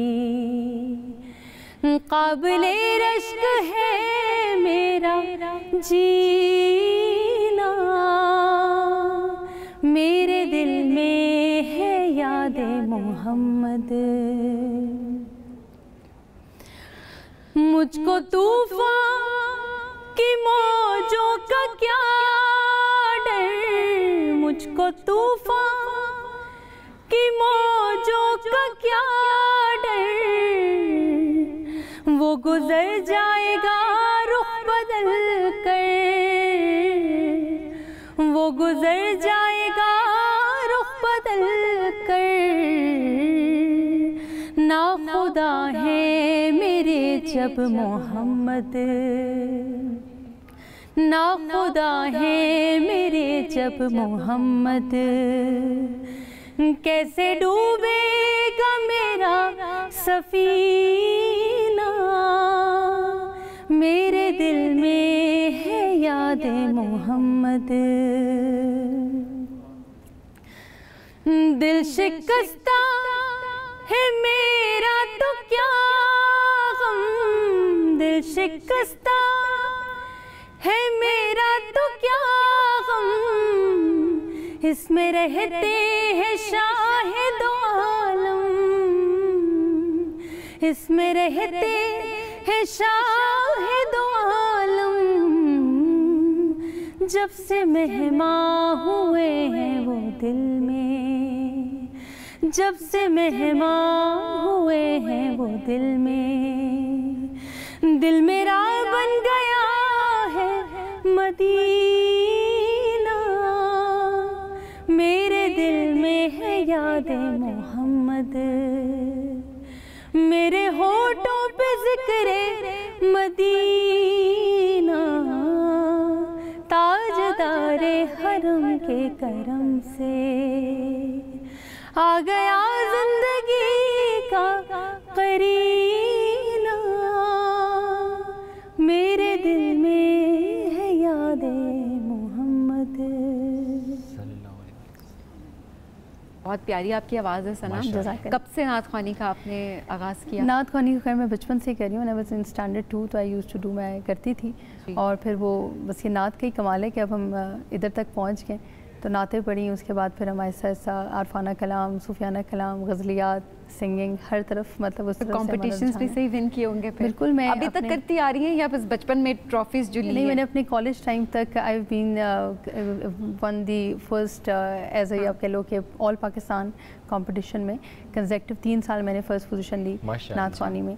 और उसके बाद बिकॉज आपके स्कूल कॉलेजेस में इतना ज़्यादा सिंगिंग की तरफ रुझान नहीं होता, तो आई स्टार्टेड विद नात ख़्वानी और फिर उसी से आगे जो है वो मैंने आरफाना और सूफियाना की तरफ मेरा इंक्लिनेशन है। ज़बरदस्त, माशाल्लाह। और अभी सीखती हैं किसी से? पहले सीखा या बस खुद से प्रैक्टिस करके और अभी इतना प्रोफेशनली आप इतना अच्छा गा रही हैं? मैं ये कहूँगी because I am professionally doing it, और मैं ये कहूँगी कि सीखा तो नहीं मैंने किसी से, अल्लाह की कह लें कि खुदा की तरफ से मुझे तोहफ़ा है ये। और फैमिली में भी मैं नानी अम्मा जो थी उनको से मुझे जेनेटिकली आया, बिकॉज वो अच्छा मिलाद पढ़ा करती थी। अच्छा। तो बस फिर उस चीज़ को हमने, हमारे घर में भी इस चीज़ की प्रैक्टिस ज़्यादा होती थी, करते करते फिर हमें सुनाया जाता था, हमें ज़्यादा उससे और हम आहंगी और मोहब्बत ज़्यादा पैदा हो गई। तो फिर इस तरफ बस इस लाइन पे आ गए और पढ़ रहे हैं माशाल्लाह। कभी खुद भी कोई लिखा नातिया कलाम? नहीं, मैं नातिया कलाम अक्सर मुझे डिफरेंट शोरा जो हैं वो देते हैं। अच्छा। और मैंने कई नातें इस तरह की कंपोज की हैं खुद से, और फिर मैं उनको पढ़ती भी हूँ। आप मेरा मतलब चैनल देख सकते हैं यूट्यूब पे, आई बीन देयर, तो मैं उस पर चीज़ें अपनी पोस्ट वगैरह भी करती हूँ। बाकी बहन भाई भी पढ़ते हैं नात? शौक है उनको भी आवाज़, या सिर्फ आपके पास ये गॉड गिफ्ट? आवाज़ तो सबकी ही अपनी अपनी जगह अच्छी है, बिकॉज फैमिली में है एक चीज़, लेकिन प्रोफेशनली उसको मैंने टेक ओवर किया। पेरेंट्स में भी है या सिर्फ नानी की जो आपने बात की उनकी आवाज़ अच्छी थी? और फिर नानी अम्मा की भी थी, फिर मेरी मदर भी पढ़ती है, लेकिन वो बात है ना कि जो चीज़ प्रोफेशनली मुझे स्कूल और कॉलेजेस में इतनी पजीराई मिली कि वो फिर मैंने उस चीज़ को प्रोफेशनली टेक ओवर किया। प्लस अभी भी ये कि नातें की सिलेक्शन में, उनकी तलफ़ुज़ में मेरी मदर जो है वो मुझे अभी भी काफ़ी हेल्प आउट करती हैं, तो वो तो साथ साथ एक सिलसिला चलता रहता है, तो इट्स लाइक दैट। ज़बरदस्ती। एक और नाते कलाम की रिक्वेस्ट करना चाह रहे थे हम आपसे, माशाल्लाह इतनी आपकी खूबसूरत आवाज़ और उसमें हजूर सल्लल्लाहु अलैहि वसल्लम की मोहब्बत का इतना प्यारा अंदाज़ आपका। जज़ाकल्लाह, थैंक यू। वह मुमकिन न सुबह आया न शाम आया, ज़हे मुक़द्दर हुज़ूर हक़ से। जज़ाकल्लाह, जज़ाकल्लाह जी। बहुत खूबसूरत आवाज़ सना। आपकी अपनी पसंदीदा नात कौन सी है? वैसे तो सारी चूज करना मेरे ख्याल में बहुत मुश्किल है ना, क्योंकि कलाम ही ऐसा है, अल्फाज ही ऐसे है, लेकिन मेरे कई ऐसी चीज़ें हैं जो कि कहते हैं ना कि दिल को छू लेने वाली। हाँ। तो उसमें एक ऐसा जिसमें मैं दरूद शरीफ की उसमें कुछ खसूसियात हैं कि दरूद शरीफ पढ़ने का क्या फ़ायदा है। इफ़ अगर हमारे पास वक्त है तो हम उसको शेयर कर सकते हैं। जी जी ज़रूर बताएं। कि कि दरूद शरीफ इटसेल्फ जो है हमारे लिए एक ऐसा एसेंस है जो हम कहते हैं ना कि दुआ की जाए तो उसके लिए दरूद शरीफ पढ़ना ज़रूरी है। बिल्कुल, अव्वल आखिर दरूद शरीफ में तो उसका एक उसकी ख़ास खसूसियत जो है वो क्या है, उसका थोड़ा सा बयान है इसके अंदर। फलक पे चांद सितारे दरूद पढ़ते हैं, मलक भी सारे के सारे दरूद पढ़ते हैं, मलक भी सारे के सारे दरूद पढ़ते हैं। जहाँ तो क्या है खुदा भी है, नात ख़ुदा का, खुदा के सारे नज़ारे दरूद पढ़ते हैं, खुदा के सारे नज़ारे दरूद पढ़ते हैं। है हुक्म सल्लल्लाहु वसल्लम आया, कुरान पाक के पारे दरूद पढ़ते हैं, कुरान पाक के पारे दरूद पढ़ते हैं, और खुद आप कान लगाकर हुजूर सुनते। वेलकम बैक जी रमज़ान, और हमें आपको कहेंगे खुश आमदीद। वक्त हो जाता है सैर का, सैर पर खुद भी जाने का और सैर आपको भी करवाने का। और उस मुल्क की सैर की आज हम बात करेंगे जहां जाने का सबका दिल करता है और बार बार दिल करता है, बंदा एक ही दुआ करता है, बुलावा आए और बार बार आए। वाह जी वाह, सब समझ जरूर गए होंगे, लेकिन हम चाहेंगे कि सबसे पहले आपको दिखाएं कि आज हम कहाँ की सैर करेंगे।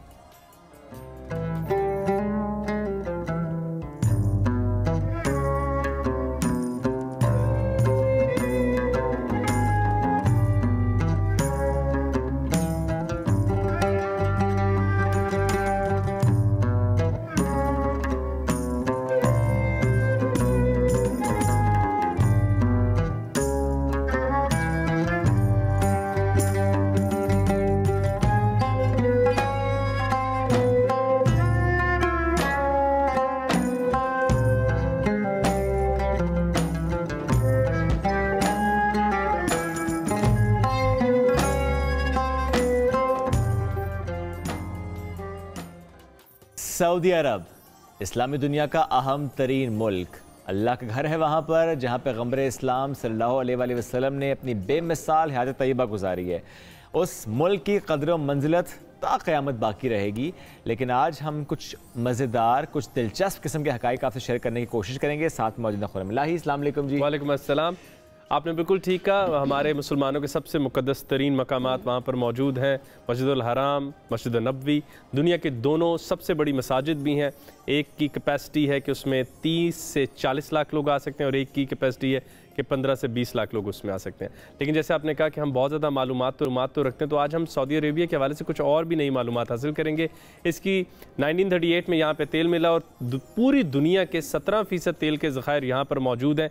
और अब वो ये बात भांप चुके हैं कि तेल के ज़खायर आहिस्ता आहिस्ता आहिस्ता उनके कम हो रहे हैं। इस वजह से वो अपनी इंडस्ट्री को चेंज कर रहे हैं और अपने पूरी आबादी को सियाहत से जोड़ना चाह रहे हैं, जिसके हवाले से मैं आज कुछ गुफ्तगू करना चाहता हूँ। हमने देखा दुनिया की बुलंद तरीन जो इमारत है वो मुत्तहिदा अरब अमारात में है, लेकिन अब जो दुनिया की बुलंद तरीन इमारत बननी शुरू हो चुकी है, बन रही है, वो जद्दा टावर है, और उसके 165 फ्लोर होंगे। और आप हैरान रह जाएंगे ये सुन के कि वो 1 किलोमीटर ऊंची होगी। मतलब कि आप सोचिए कि 1 किलोमीटर वो आसमान की तरफ अगर आप जाएंगे तो वहां पर वो आपको मिलेगी। 1 किलोमीटर? जी बिल्कुल। और बुरफा उसके सामने बिल्कुल एक छोटी सी कोई बिल्डिंग लगा करेगी। और जद्दा टावर से अगर हम आगे जाके देखें तो ये दुनिया का सबसे बड़ा मुल्क है जिसमें कोई रिवर नहीं है रकबे के लिहाज से, और इसमें जगह जगह सहराई सहरा है। 70 से 75% सऊदी अरेबिया सहरा है, मगर ये ऐसा हैरान कुन मुल्क है जहाँ हर जगह रेत ही रेत है, लेकिन ये रेत इंपोर्ट करता है। अपने दरामदात में सबसे आम चीज़ जो शामिल है वो रेत है। और ये सुन के आपको बहुत हैरानी होगी, और इसकी वजह यह है कि जो रेत वहाँ पर मौजूद है वो कंस्ट्रक्शन में, ग्लास बनाने में इस्तेमाल नहीं हो सकती, इसलिए इसे कई मुख्तलिफ ममालिक से रेत मंगानी पड़ती है। दूसरा हैरान कुन फैक्ट जो लोगों को लगेगा वो ये है कि जो गो की इतना खुद कफील है तेल के ज़खायर में, लेकिन ऊँट जो सकाफती तौर पर तारीख़ में हमें नज़र आते हैं कि हर जगह सऊदी अरेबिया में थे, वो भी इसे दूसरे ममालिक से दरामद करने पड़ते हैं, इंपोर्ट करने पड़ते हैं। उसकी वजह यह है कि जो इनका अंदाज़े ख़ुराक है वो ऊँटों से जुड़ा हुआ है, उसी का दूध पीते हैं, उसकी ख़ुराक खाते हैं। लेकिन इतने ऊँट अब वहाँ पर है नहीं, और ऑस्ट्रेलिया से ऊँट मंगाए जाते हैं यहाँ पर। तो ये कुछ बहुत इंटरेस्टिंग बात है, मेरे लिए भी बहुत नई बात है कि लगता है कि सहरा है, वहाँ पर तो हर तरफ रेत ही रेत होगी, लेकिन रेत भी उन्हें मंगानी पड़ती है। तो अहम अगर हम बात देखें, सबसे आम बात है नियोम। अब हम उसकी बात कर लें। नियोम लफ्ज़ से बना है, नियो और एम इसमें ऐड किया गया है। यूनानी ज़ुबान में नियो कहते हैं नए को, एम मुस्तकबिल से चुना है। तो नियोम मुस्तकबिल का सबसे बड़ा शहर, मुस्तकबिल का सबसे जदीद शहर, एक मिसाली शहर जो है वो सऊदी अरेबिया में बनने जा रहा है। और उसके 3 बड़े प्रोजेक्ट्स हम एक पे बात करते हैं। एक है लाइन, एक लकीर होगी जो कि 1500 किलोमीटर से भी ज़्यादा लंबी होगी, और वहाँ पर एक रहायशी मंसूबा बनाया जाएगा। और उस रहायशी मंसूबे में जब हम देखते हैं तो उसमें किसी भी किस्म की गाड़ी नहीं होगी। अच्छा। कोई स्ट्रीट्स नहीं होंगी, और हर चीज़ आपके सिर्फ 3 से 4 किलोमीटर पैदल वॉक के ऊपर होगी। और पूरे का पूरा जो शहर है वो सस्टेनेबल एनर्जी के ऊपर होगा, यानी वो विंड एनर्जी और सोलर यूज़ कर रहा होगा। और उस पूरे शहर का कोशिश की जा रही है कि कोई कार्बन फुटप्रिंट नहीं होगा। और नियोम का जब ख्वाब है, जब ये MBS मोहम्मद बिन सलमान ने बताया तो उन्होंने कहा नियोम क्या है, तो उन्होंने अपनी जेब से 2 मोबाइल फ़ोन निकाले, एक पुराना और एक नया। और उन्होंने कहा जैसे हम हर पुरानी चीज़ इस्तेमाल करनी छोड़ रहे हैं, ऐसे ही हमें नई तरह के शहरों को हम ग्रोथ इंजन्स कहते हैं, तो हमें उसकी तरफ जाना पड़ेगा। और नियोम जो है ये उस इलाके में बन रहा है जहाँ पर कई सदियों से आबादी नहीं रही, तो ये वहाँ पर जाके बना रहे हैं। इसके अलावा जो एक हैरानकुन चीज़ बन रही है वो एक बहुत बड़ा स्क्वायर बनाया जा रहा है, मुरक्कब बनाया जा रहा है, मुरब्बा बनाया जा रहा है सऊदी अरेबिया में। वो प्रोजेक्ट भी चल रहा है, वो भी सऊदीया में ही है। उसकी लोकेशन अभी तक फाइनलाइज नहीं हो रही, लेकिन उसमें 4 एम्पायर स्टेट बिल्डिंग उसके अंदर आ सकेंगी। तो सऊदी अरेबिया कई हैरानकुन प्रोजेक्ट्स, जद्दा टावर, नियोम, मुरक्कब बना रहा है, ताकि वो जानता है कि उसकी अब जो तेल के ज़खायर वो कम हो रहे हैं, और अपनी GDP को सस्टेन करने के लिए वो आगे बढ़ सके। अच्छा, तेल के ज़खायर, आप ये भी बात हमारे सामीन नाज़रीन को मालूम होनी चाहिए, वेनेजुएला में सऊदी अरेबिया से ज़्यादा है, लेकिन जिसने एक्सप्लॉइट की अच्छी तरह वो सऊदी अरेबिया है। वाहिद दुनिया की एक स्टेट ओन कंपनी है सऊदी अरामको, जिसका प्रॉफिट दुनिया की किसी भी कंपनी से ज़्यादा इस साल था। वैसे वो दुनिया की टॉप 10 कंपनीज में आती है। इस साल सबसे ज़्यादा किसी कंपनी ने प्रॉफिट रिपोर्ट किया है तो वो सऊदी अरामको है। गो के वेनेजुएला के पास ज़खायर ज़्यादा है। तो सऊदी अरेबिया ने अपनी इस कैपेसिटी को अच्छी तरह एक्सप्लॉइट किया है, और अब वो आहिस्ता आहिस्ता अपना बिजनेस चेंज कर रहे हैं, और वो सियाहत की तरफ आ रहे हैं। और अगर हम आगे बढ़ें तो हमें ये बात भी मालूम होनी चाहिए कि सऊदी अरेबिया में सब चीज़ें आराम से नहीं मिल जाती। जैसे हैरी पॉटर वाली किताब, J.K. रोलिंग की जो किताब है हैरी पॉटर वाली, you just can't buy it in Saudi Arabia. पाबंदियाँ बहुत सारी हैं ना, पाबंदियाँ बहुत सारी हैं, तो वो इस वजह से मना है क्योंकि आप जानते हैं कि उस किताब में मैजिक सिखाया जाती है। एक स्कूल है जहाँ जाके वो बच्चा हैरी पॉटर मैजिक सीख रहा है, सॉर्सरी सीख रहा है। इस हवाले से उस किताब पर पाबंदी लगाई गई है क्योंकि इस्लाम में। वैसे भी अगर किसी मुल्क से कोई जा रहा हो तो और सामान में किताबें हों, कोई लिटरेचर, तो बहुत चेक किया जाता है कि लिटरेचर क्या है। लिटरेचर क्या है, जैसे occult esoteric literature Saudi Arabia में पसंद नहीं किया जाता, तो यही समझा गया कि ये जो J.K. रोलिंग के नॉवेल्स हैं वो कि दुनिया में बहुत मकबूल हैं क्योंकि इनमें जादू की बात की जा रही है, इस वजह से इन पर पाबंदी लगा दी जाए। एक और हैरानकुन पाबंदी अगर हम शामिल करें तो वो 51 डिफरेंट तरह के नाम हैं जो कि आप सऊदी अरेबिया में नहीं रख सकते। नबी, नबिया, इब्रार, एमन, ये सारे वो नाम है जो शायद यहाँ पर बहुत ज़्यादा आम है। नबी नहीं रख सकते, नहीं।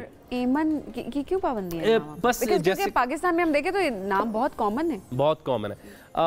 थोड़ी सी उनकी मजहबी फ़िक्र ज़रा है, वो बहुत संजीदा है उसके साथ, तो वो बहुत एक लंबी बहस है। थोड़ी सी अगर हम कहें तो कंट्रोवर्शियल भी है कि कुछ हमारी इंटरप्रिटेशंस और हैं, उनके मुताबिक ये नाम नहीं रखे जा सकते। अच्छा, लेकिन हमें ये बात मालूम होनी चाहिए कि सिर्फ सऊदी अरेबिया ने, न्यूजीलैंड में भी कई नाम नहीं रखे जा सकते, स्कॉटलैंड में भी कई नाम नहीं रखे जा सकते, डेनमार्क जैसे लिबरल प्रोग्रेसिव सोसाइटी में भी कुछ नाम नहीं रखे जा सकते। इन नामों वाले अफराद वहाँ जाएं तो भी मसला होता है? जाएं तो भी मसला होता है। अच्छा। लेकिन वहाँ के शहरी वो नाम नहीं रख सकते। ठीक है, जाहिर बात है विजिटर के ये नाम होते हैं। मैं कई ऐसे अफराद को जानता हूँ जिनका नाम इब्रार होगा और उनको उम्रे की सादत नसीब हुई, लेकिन इसके अलावा अगर आप वहाँ के शहरी हैं तो बाय बर्थ आप वो नाम नहीं चुन सकते। ठीक है, मैंने बाकी ममालिक की एग्जांपल दी, न्यूजीलैंड, स्कॉटलैंड, कोपेनहेगन, इनमें से कुछ ऐसी रियासतें हैं जो आज तक अपनी बादशाहत कायम रखे हुए हैं, जिस डेमोक्रेसी भी है, साथ में किंगडम भी उन्होंने रखी हुई है। तो वो जो है वैसे नाम प्रिंस, प्रिंसेस और किंग्स के नामों पे नाम अब भी नहीं रखने देते। ऐसे ही कुछ नाम सऊदी अरेबिया में मना है। वो 51 नेम की लिस्ट है जो अभी अपडेट हुई है। जब बच्चा पैदा होता है तो पहले आप उनमें से देखते हैं नाम शामिल तो नहीं है, फिर बच्चे का नाम रखा जाता है। तारीख़ में जाएँ तो बहुत एक हैरानकुन चीज़ अभी सऊदी अरेबिया में मिली है। वो 400 ऐसे दरवाजे हैं जो सैटेलाइट इमेजेस से नज़र आए हैं।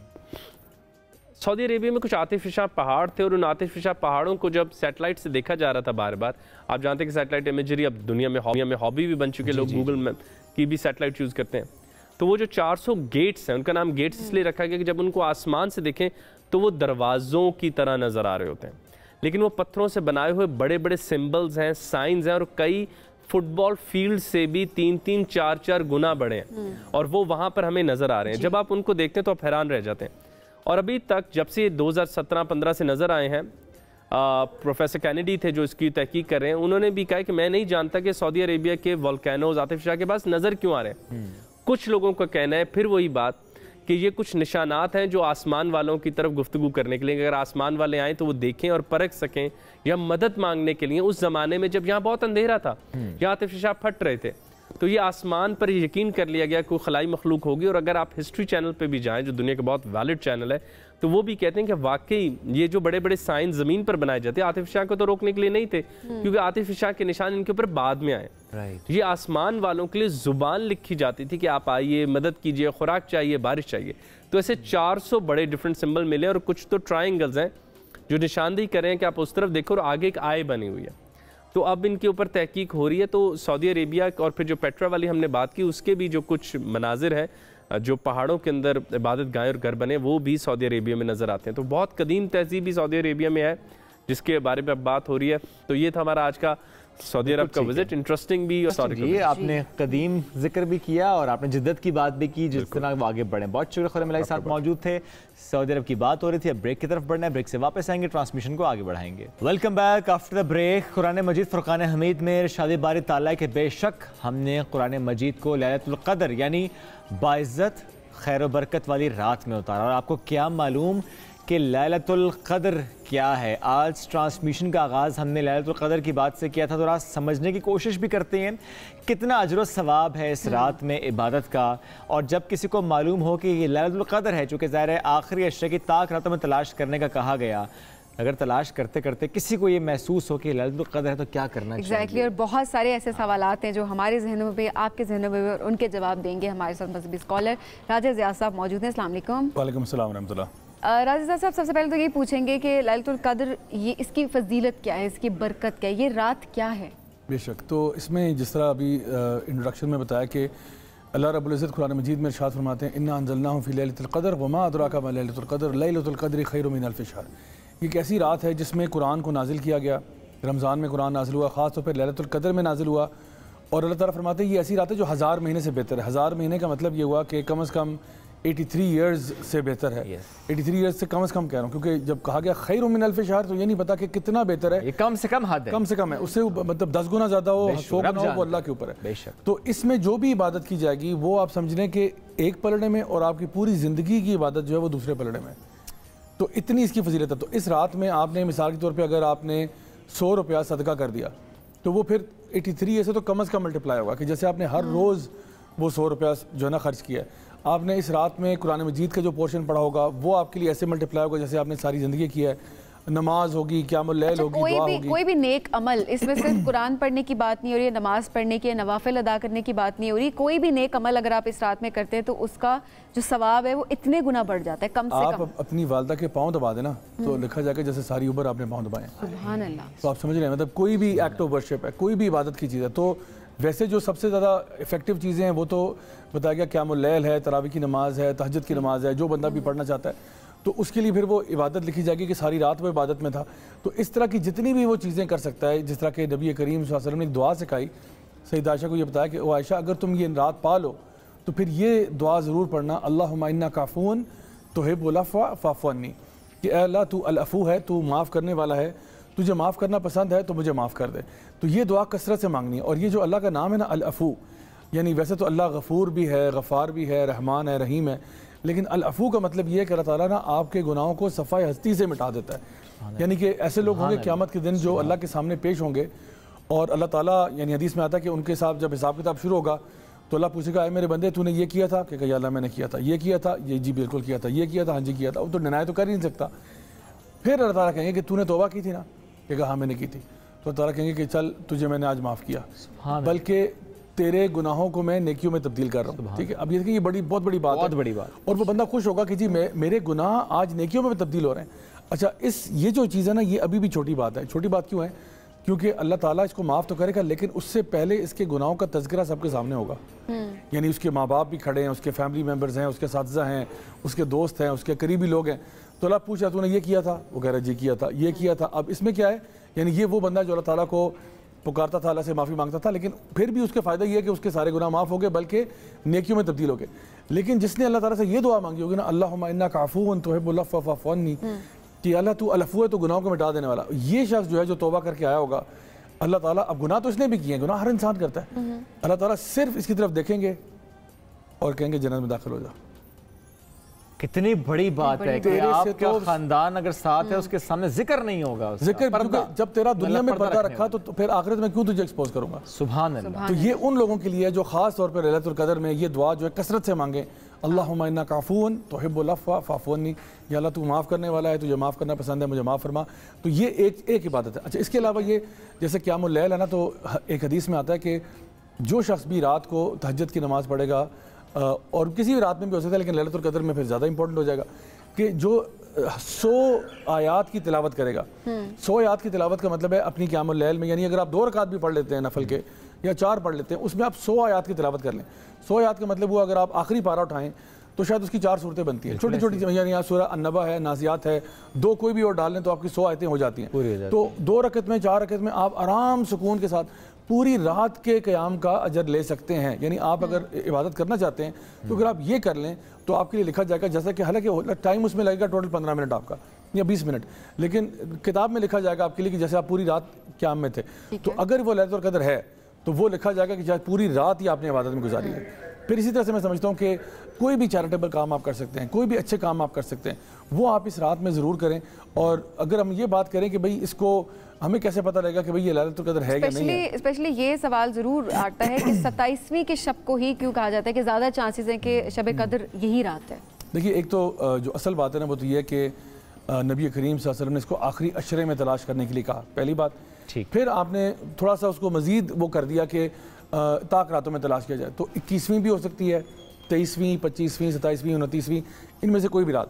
अब बाद सहाबा के अक़वाल आपको मिलते हैं सही हदीस में कि जिनको गालिब गुमान ये था कि 27वीं की है, ठीक है। लेकिन अब इस पे मैं अपनी जो हमारी ऑडियंस है उसको ये नहीं कहूँगा कि आप जो है ना बिल्कुल आंखें बंद करके 27वीं को इबादत करें और बाकी सारी ताक रातें छोड़ दें, ये बहुत बड़ा रिस्क ले रहे हैं आप। बल्कि मैं तो उल्टा एडवाइस ये करता हूँ, मैं कहता हूँ कि आखिरी अशरे में इबादत किया करें। वजह यह है क्योंकि उलमा में जहाँ जहाँ इख्तिलाफ है वो मैं बयान कर देता हूँ आपको।